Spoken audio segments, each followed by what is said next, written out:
जय हिंद साथियों।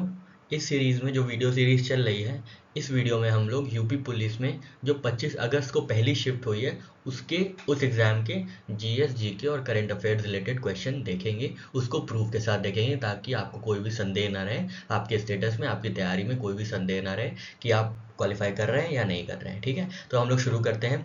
तो सबसे पहले पूछा गया था, भारतीय संविधान सरकार की संसदीय प्रणाली कहाँ से ली गई है। ठीक है, संसदीय प्रणाली कहाँ से ली गई है, तो ये ली गई है यूनाइटेड किंगडम से। ठीक है, इसमें तो कोई संदेह ही नहीं है। ठीक है, हज़ारों एनसीईआरटीज़ में लिखा हुआ है। ठीक है, हज़ारों एनसीईआरटीज़ में लिखा हुआ है कि संसदीय प्रणाली जो ली गई है वो यूनाइटेड किंगडम से ली गई है। तो जो पार्लियामेंट्री सिस्टम ऑफ गवर्नमेंट है इंडिया का, वो यूनाइटेड किंगडम से लिया गया है।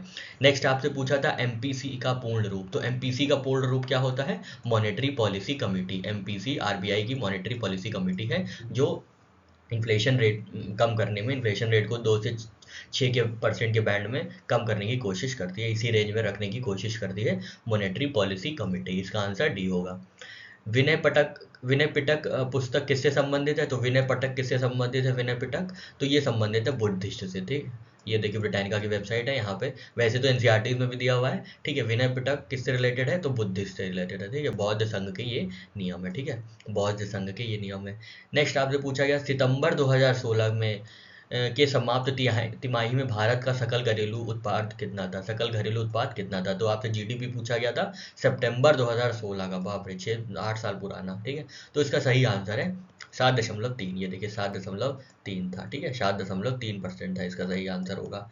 नेक्स्ट आपसे पूछा था कि सूर्य का प्रकाश पृथ्वी पर लगभग कितने समय में पहुंचता है। ठीक है, जो सूर्य की किरणें होती हैं वो लगभग पृथ्वी पर कितने समय में पहुंचती हैं, तो इसका सही आंसर है 8 मिनट। ठीक है, तो 8 मिनट 20 सेकंड का सही आंसर है। यहाँ पे देखिए वर्ल्ड एटलस बहुत ही ऑथेंटिक वेबसाइट है, यहाँ पे 8 मिनट दिया हुआ है। ठीक है, 8 मिनट यहाँ पे सही आंसर है, 8 मिनट 20 सेकेंड्स।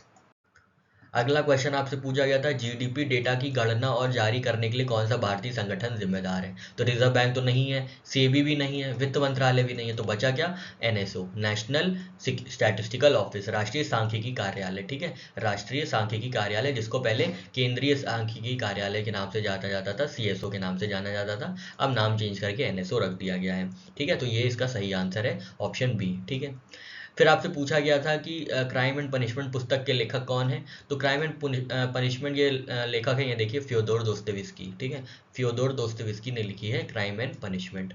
फिर आपसे पूछा गया था लाओ की राजधानी क्या है। लाओस की राजधानी, तो लाओस की राजधानी है वियंतियाने। ठीक है, वियंतियाने, ये देखिए वियंतियाने। वियंतियाने largest and capital city of Laos. ठीक है, तो ये बिल्कुल सही हो गया, इसमें कोई संदेह वाली बात नहीं है।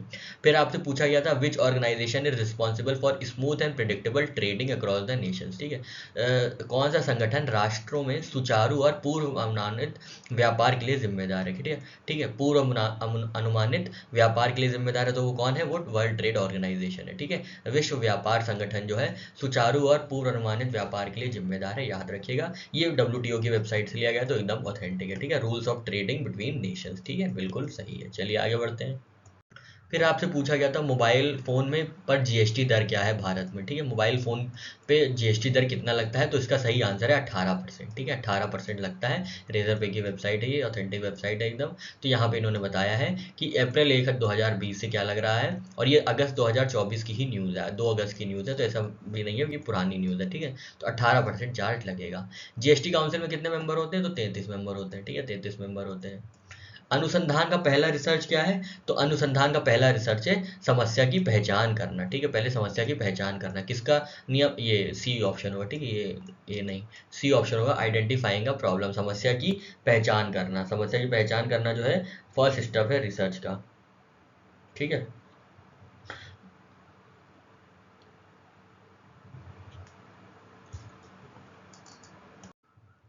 अगला सवाल आपसे पूछा गया था 18 वर्ष से कम आयु के व्यक्ति के सभी मानव अधिकार कहलाते हैं, तो बाल अधिकार या चाइल्ड राइट्स। ठीक है, ये हमारे यहाँ एक एनसीपीसीआर की वेबसाइट भी है, national commission for protection of child rights. ठीक है, national commission for protection of child rights जो है ये चाइल्ड राइट्स के बारे में बात करता है, तो बाल अधिकार जो है इनके बारे में बात करता है, तो बाल अधिकार सही उत्तर होगा। ठीक है, फिर आपसे पूछा गया था सूक्ष्म सिंचाई कब शुरू की गई थी, तो सूक्ष्म सिंचाई ये देखिए ये गवर्नमेंट की वेबसाइट है .gov.in की, प्रधानमंत्री कृषि सिंचाई योजना की वेबसाइट है। इसमें बताया गया कि जनवरी 2006 में माइक्रो इरिगेशन या सूक्ष्म सिंचाई शुरू हुई थी। ठीक है, तो इसका सही आंसर है, एकदम एग्जैक्ट आंसर है जनवरी 2006।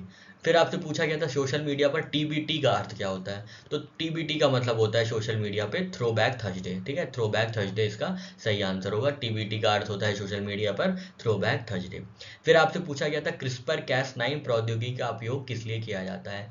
क्रिस्पर कैस9 प्रौद्योगिकी का उपयोग किसके लिए किया जाता है, तो यहाँ पे देखिए लिखा है जीन एडिटिंग के लिए, जीन के संपादन के लिए। ठीक है, तो इसका ए आंसर सही है, जीन के संपादन के लिए। ये national centre for biotechnology information की वेबसाइट है, वहां से बताया गया ये जीन एडिटिंग है। फिर आपसे पूछा गया था राष्ट्रीय समुद्री दिवस 2024 की थीम। ठीक है, राष्ट्रीय समुद्री दिवस 2024 की थीम थी सतत shipping, sustainable shipping, sustainable shipping. ये देखिए, ठीक है, ये प्रेस इंफॉर्मेशन ब्यूरो की वेबसाइट है, एकदम ऑथेंटिक है, गवर्नमेंट की वेबसाइट है। तो सस्टेनेबल शिपिंग जो है थीम थी इस बार की। ठीक है, फिर आपसे पूछा गया था भारत में महात्मा गांधी के नेतृत्व में सत्याग्रह का पहला सफल उदाहरण। तो पहला सफल उदाहरण चंपारण है। ठीक है, पहला ही आया, तो आपको पता ही होगा। ठीक है, इसमें तो कोई डाउट ही नहीं है। फिर क्या है, quit India movement was launched in response to. तो भारत छोड़ो आंदोलन किसके जवाब में शुरू किया गया था, तो आपको पता होगा ये क्रिप्स मिशन के जो आए थे 1942 में, वो असफल रहे थे, जिसके बाद से क्विट इंडिया भारत छोड़ो मूवमेंट की घोषणा की गई थी। ठीक है, जलियांवाला बाग तो 1919 में हुआ था, साइमन कमीशन 1928 में हुआ था, रॉयलत एक्ट भी लगभग 1919 में ही आया था, जिसके प्रदर्शन में जलियांवाला मैसेकर हुआ था। ठीक है, तो ये कुछ बातें थी, तो इसका सही आंसर है क्रिप्स मिशन। ठीक है, नेक्स्ट आपसे पूछा गया था क्वेश्चन, पूर्व परीक्षण सम्मेलन का मुख्य लक्ष्य क्या है। ठीक है, पूर्व विचारण सम्मेलन का मुख्य लक्ष्य क्या है। इसका यही लक्ष्य होता है कि परीक्षण की तैयारी और निपटान विकल्पों पर चर्चा करना। ठीक है, ये देखिए प्री ट्रायल कॉन्फ्रेंस, ये क्या होती है, ये जज at spell out the issue of the case. ठीक है, prepare court during their parties. तो क्या होता है, ये prepare for trial and discuss settlement options. तो इसका ये आंसर होगा बी। ठीक है, परीक्षण या विचारण की तैयारी और निपटाने वाले विकल्पों पे चर्चा करने के लिए ये पूर्व विचारण सम्मेलन होता है। ठीक है, उसके बाद आपसे पूछा गया था प्रश्न कि कौन सी एक सोशल मीडिया जैसे इलेक्ट्रिक साधनों या तरीकों का उपयोग करने के माध्यम से डराने धमकाने, उत्पीड़न करने, बदनाम करने या किसी अन्य प्रकार के मानसिक पतन का कार्य है। तो इसका सही आंसर था साइबर धमकी। ठीक है, साइबर धमकी आपको मिलती है, तो डराने धमकाने के लिए देखिए, डराना धमकाना ये तो यहीं से समझ में आ गया, तो यही आंसर, ये तो एकदम हलवा क्वेश्चन था, सामने आपके आंसर दिया हुआ था। ठीक है, इसको वेरीफाई करता है ये वेबसाइट साइबर बुलिंग। ये क्या करता है, हार्मफुल कंटेंट बुली करता है। ये बुली करता है क्या, ऑनलाइन डिजिटल डिवाइसेस से आपके प्रति हार्मफुल कंटेंट, ताकि आप परेशान हो जाएं, उत्पीड़न सहें, ये सब सारी चीज़ों में होती है, साइबर बुलिंग में होती है। ठीक है, साइबर बुलिंग में होती है।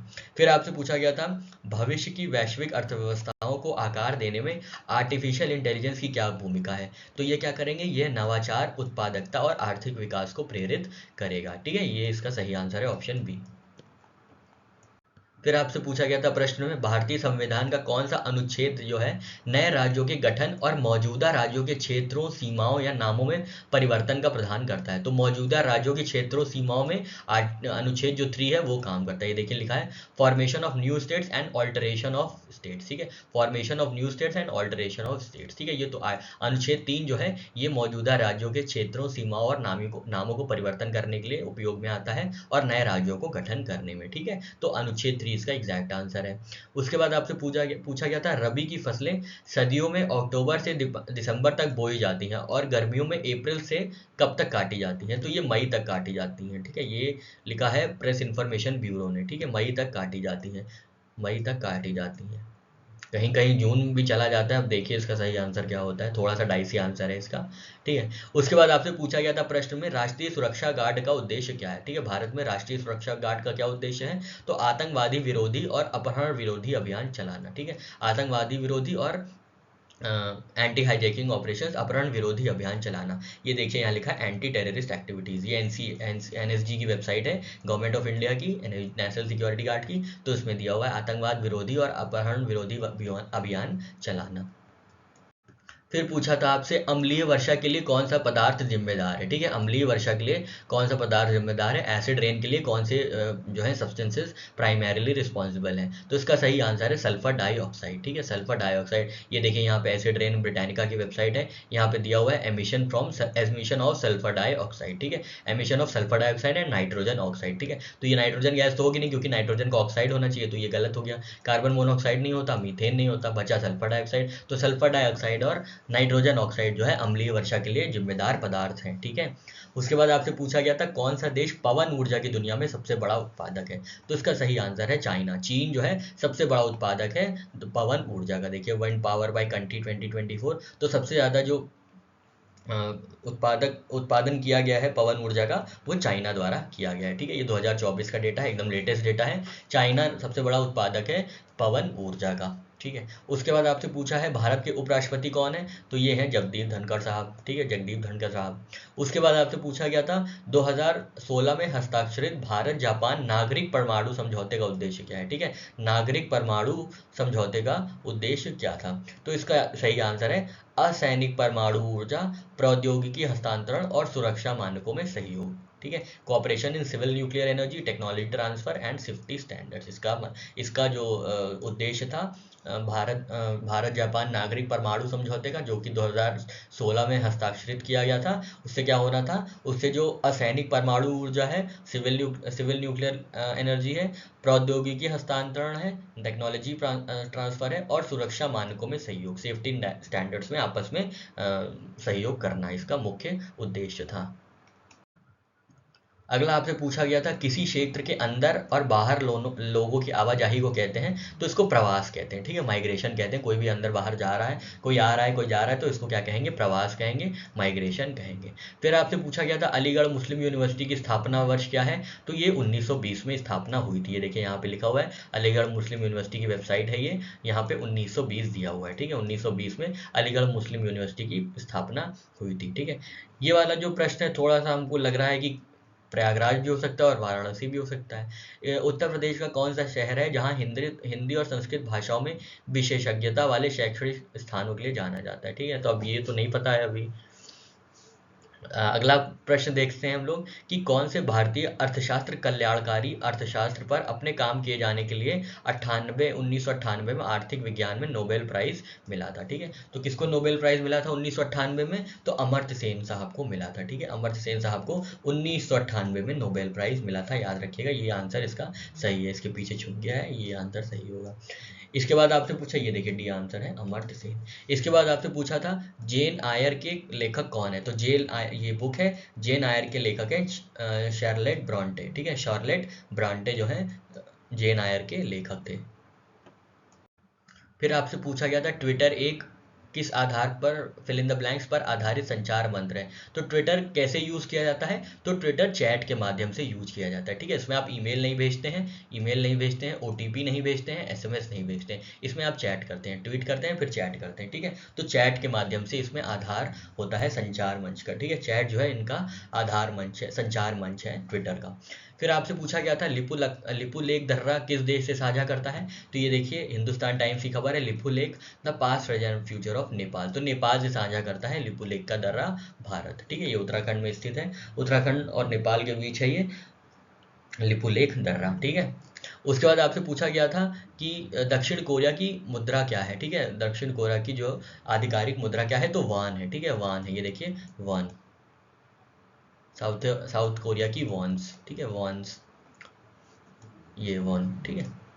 फिर आपसे पूछा गया था आक्रमण वह होता है जब कोई कंप्यूटर सिस्टम या नेटवर्क कंप्यूटर वायरस से संक्रमित हो जाता है, तो इसको मालवेयर कहते हैं, ठीक है। ये मालवेयर है, जब कोई भी कंप्यूटर या सिस्टम या नेटवर्क कंप्यूटर वायरस से संक्रमित हो जाता है, ठीक है, तो ये वायरस होता है, ठीक है, ये वायरस होता है। मालवेयर क्या होता है, एक वायरस होता है।